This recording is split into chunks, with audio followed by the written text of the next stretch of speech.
நாகநந்தினி, திமுகவுடைய நிலைப்பாடு, ஒரு அனைத்து கட்சியுடைய எம்பிக்கள் கூட்டத்தை கூட்டுறாங்க, அதற்கு அதை புறக்கணிக்கிறீங்க.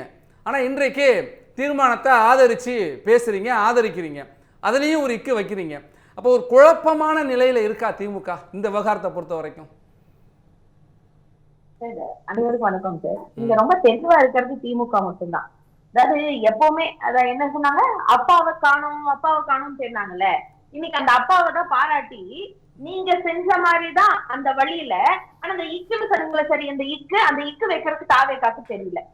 ஏன்னா அவங்களுக்கு தெரியாது. ஆக்சுவலி அனைத்து கட்சி எம்பிக்களை கூட்டினது எது கூட்டம், அங்க விஜய் அவர்கள் என்ன தீர்மானம் போட்டாரு, அது விஜய் அவர்கள் வாயை திறந்து ஏதாச்சும் சொன்னாரா, இல்ல தாவேகாவினுடைய ப்ரொஃபைல் அது ஏதாச்சும் சொல்லப்பட்டுச்சா, இல்ல பிஜேபி இப்படி செஞ்சது தப்புன்னு ஏதாச்சும் இடத்துல கோட் பண்ணாங்களா, அதெல்லாம் கிடையாது. விஜய் அவர்களுடைய மவுத் பீஸா யாராச்சும் ஒருத்தர் சொல்லுவாங்க, அதை நம்ம ஏத்துக்கணும். அந்த மாதிரிதான் இவங்க செய்யறதெல்லாம் கரெக்டா இருக்கு. இன்னொன்னு, இப்போ நம்ம ரொம்ப தெளிவா, இப்ப கண்மொழி சோமு அவர்கள் ரொம்ப தெளிவா அன்னைக்கு பதில் கொடுத்தாங்க. இவங்க இப்ப நாங்க தீர்மானம் மட்டும் போட்டு, இப்ப இவங்க போட்ட தீர்மானத்துல நாங்க எங்க எதிர்கட்சி தலைவர் வந்துருச்சு ஃபேர் டீலிமிட்டேஷனுக்கு நாங்க ஒத்து வருவோம்னு சொல்லியிருந்தோம்னா, உடனே இவங்க என்ன இன்னைக்கு பரப்புரை பரப்பிருப்பாங்க அப்படின்னு சொன்னா, ஓ பாஜகவும் திமுகவும் ஒண்ணு சேர்ந்துருச்சு, பாஜகவும் திமுக ஒண்ணு சேர்ந்துருச்சு. சார், இவங்க ரொம்ப நாளா இந்த டேக்லைன் அடிக்கிறது தானே சார் பாக்குறாங்க. ரொம்ப தெளிவா இருக்கு திமுக. அதனாலதான் இவங்க கூட்டின அந்த எம்பி கூட்டத்துல கூட கலந்துக்கல. இன்னொன்னு, நீங்க சொன்ன மாதிரி, அதாவது எதிர்கட்சி தலைவர் ரொம்ப தெளிவா பேசினாரு. எங்க மேகதாது அணையை பத்தி பேசுறோம், அதுக்கு என்ன பதில் கிடையாது. காவேரி விவகாரம் பேசுறோம், அதுக்கு பதில் கிடையாது. விவசாயினுடைய பயிர்க்கடனை பத்தி பேசுறோம், அதுக்கு பதில் கிடையாது.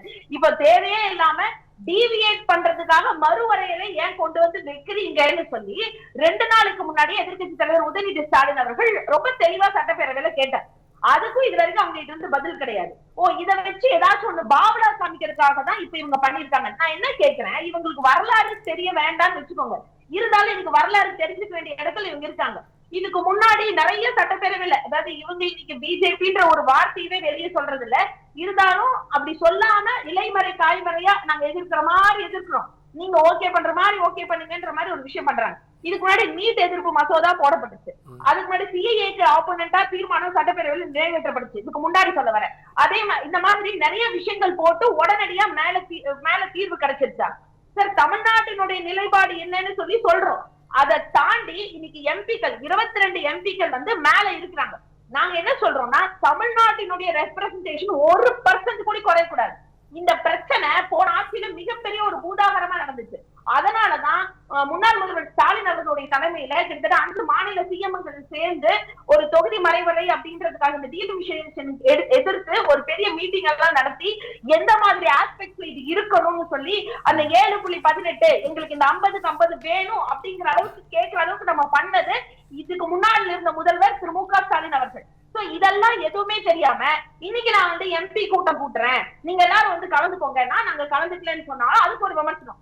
இன்னைக்கு சட்டப்பேரவையில சரி தீர்மானம் நீங்க போடுறீங்க, அது ஃபேர் டீலிமிட்டேஷன் சொல்லி எங்களோட எம்பிக்கள் எல்லாம் சொல்லிட்டே. அப்ப தாவேகாவுடைய விமர்சனத்துக்கும் காங்கிரஸுடைய விமர்சனத்துக்கும் அழுத்தத்துக்கும் அச்சப்படுதா திமுக? அழுத்தத்துக்கு உள்ளாகுதா திமுக? அதாவது இது அழுத்தம் அப்படின்னு நீங்க எப்படி சார் எடுத்துட்டீங்க?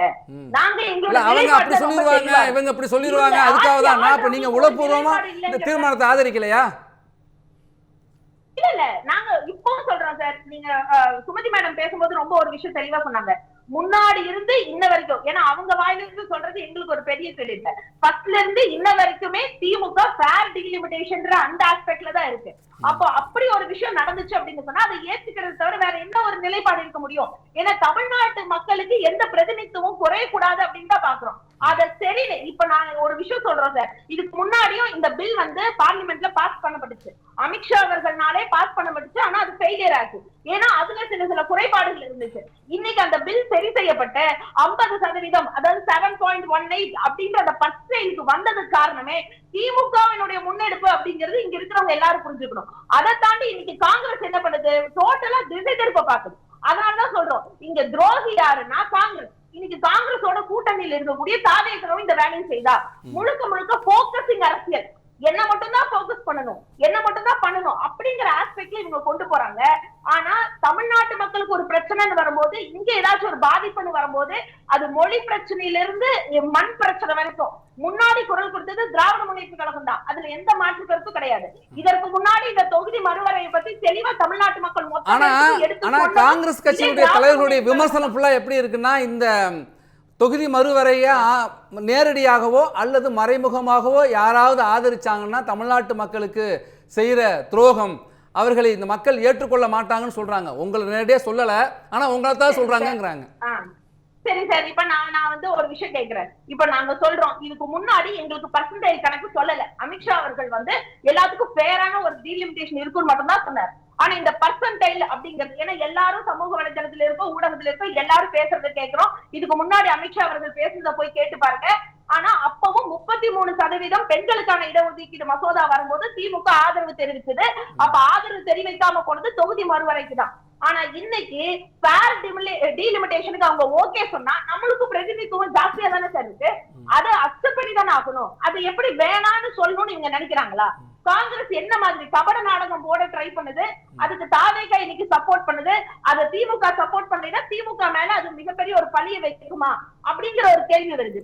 ஏன்னா முதலமைச்சர் கொண்டு வந்திருக்க தீர்மானமே தொகுதி மறுவரையறையே தேவையில்லை, இப்ப இருக்கிற 543 நிரந்தரமாக்கணும் அப்படிங்கறதா சொல்லியிருக்காரு.